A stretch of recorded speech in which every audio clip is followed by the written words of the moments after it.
This figure is a work of art, but you're going to want to be careful with her, because she has a lot of complex parts. Ouch! This is Figma 640, Scarlet or Guren from NIKKE Goddess of Victory.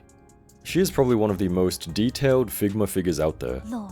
So let's see what she's all about, whether she's worth having in your collection, and what you need to look out for so you don't damage anything.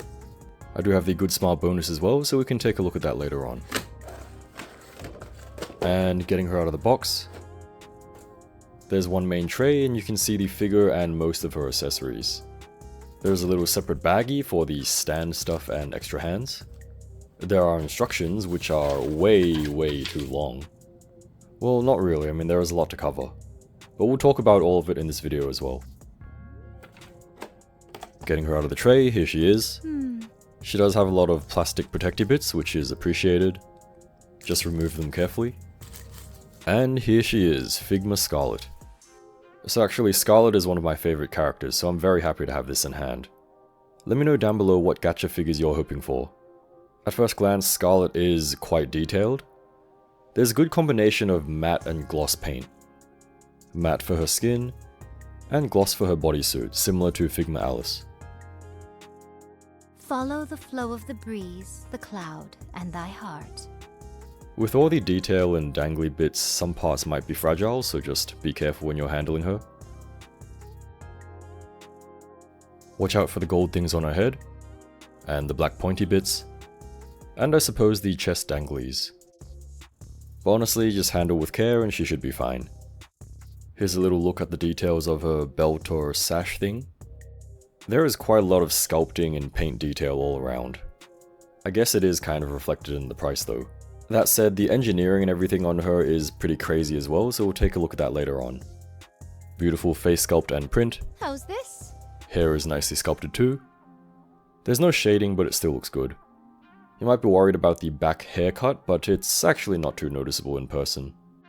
At the back, she actually has a kind of mecha spine kind of thing, which I never noticed before. There's a hole for the stand as well.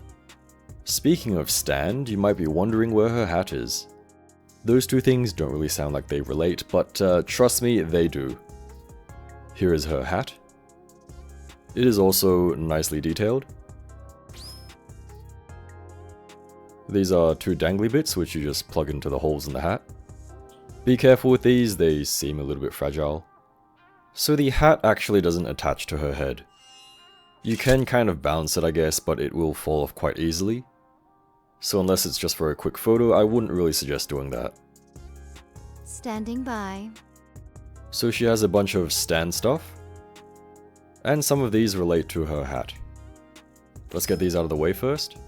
Figma stand, Figma bag, stand extender and spare wrist joint, and this thing here is how you hold her hat up.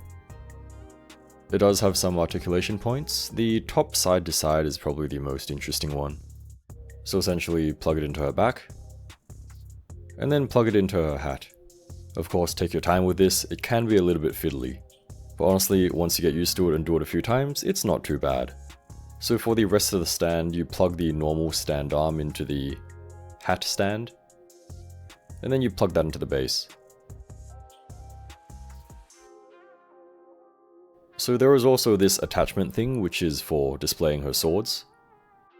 Here is her fleetly fading sword. My blade shall not be made light of. It is quite long, so I would also be careful with this.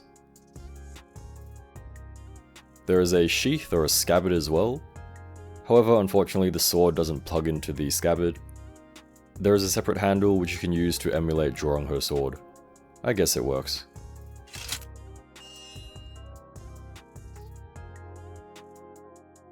This is how these swords plug into the sword holder thing. And then you connect this with the rest of the stand stuff. And here we go, this is Scarlet all geared up. It is a bit messy from the back though. It can be a bit of a hassle getting everything together, but once she's properly displayed, I think it's quite worth it. If you're feeling brave, or foolish I suppose, you don't actually have to use the stand. She will balance if you're careful and you can probably take some photos like this, but I wouldn't recommend displaying her for long periods of time without a stand. Our articulation of the hat and sash things, I guess. The white dangly of the hat can move a little bit, and the gold part can move up and down, and there's some side to side as well. For the sash you can actually take it off, so just remove her upper torso very carefully. There is some soft plastic on it to allow for better poses. The part of the back is on a hinge and goes up and down. The super long strap can go left and right. The front dangly can also move a little bit. There's a rotation at the midpoint. And then the whole armor thing can also move a bit. So once again, this is Scarlet all geared up. And this is her when she's more relaxed.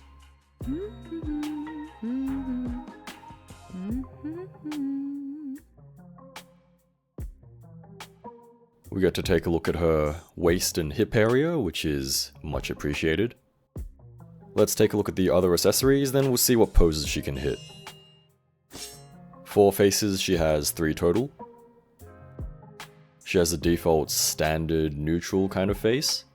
Print work here is very nice. She has an embarrassed kind of blushy face, looking slightly to the right. This one's probably my favorite. Super expressive. Any marvelous wine? And then she's got a kind of grumpy, glaring kind of face for when she's judging your figure purchases. But wait, there's more.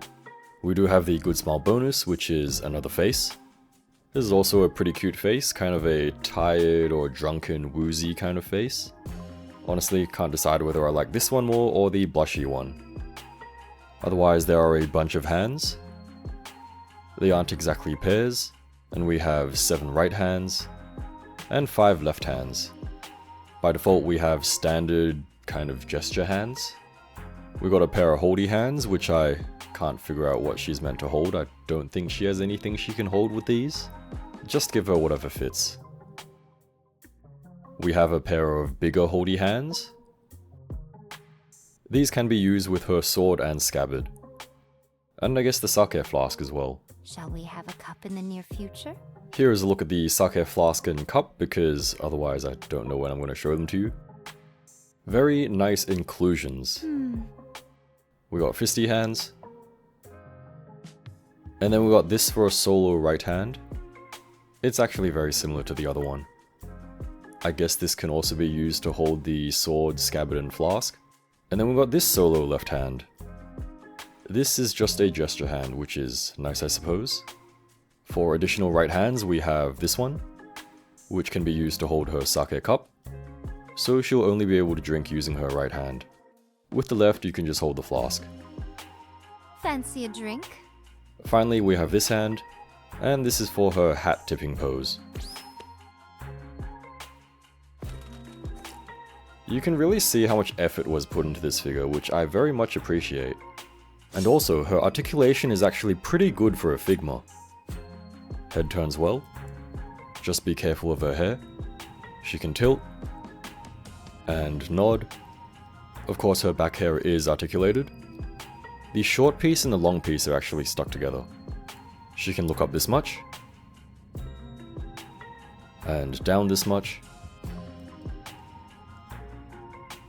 Just be careful of pushing the back hair because the paint might scuff. Otherwise, arms raise up really well. She can reach forwards really well, because she does have a good shoulder butterfly joint.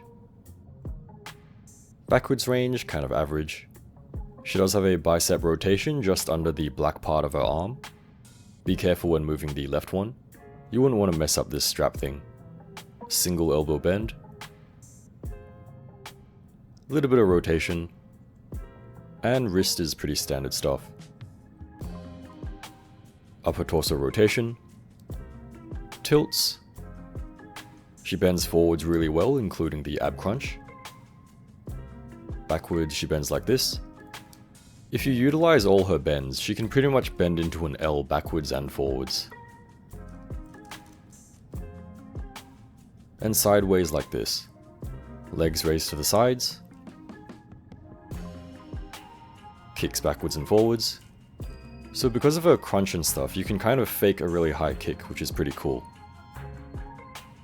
There is a bit of movement at the top of the hip.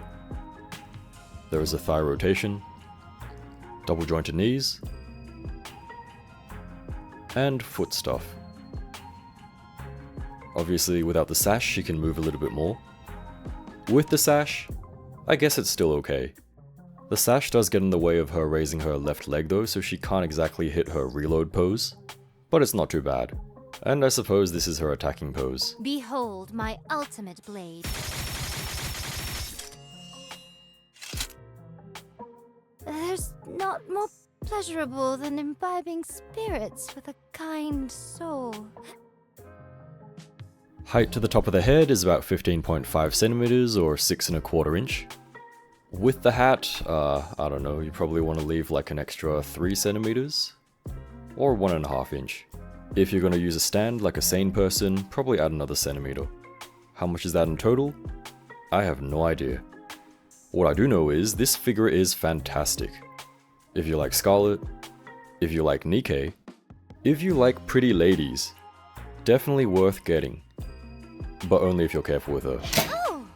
Be sure to subscribe for more NIKKE and figure stuff. I would rather soon part from here. Thanks for watching, I'll see you again next time.